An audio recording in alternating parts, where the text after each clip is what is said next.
Got an interesting question here. This one says, if I may ask, how's guided programming structured in terms of Wilks cutoffs?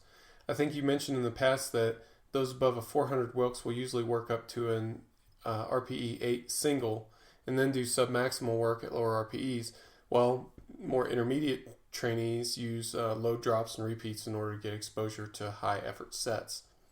Once you reach the training group that has the 8 and 9 singles, is there a distinction in training strategy used as you go up the Wilks ladder up to a certain cap?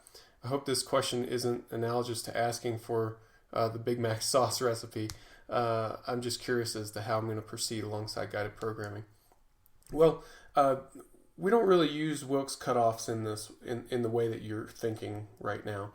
The reason we ask for your Wilks score as you come into this, so keeping in mind that guided programming is not customized, so we're not doing a full workup on every athlete when they come in. We need to quickly get a general feeling for how advanced the lifter is, where are they, what kind of training are they going to respond to. Wilks score tends to be a pretty good barometer for that.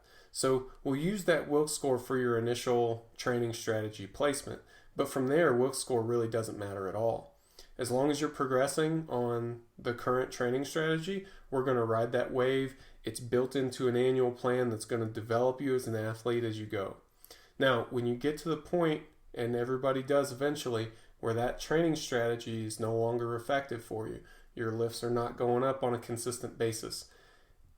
It may not even look like that over the short term. You may make progress for a couple weeks and then something happens, you regress. You make progress for a couple weeks and then you regress. That represents more of a mid or long-term stagnation.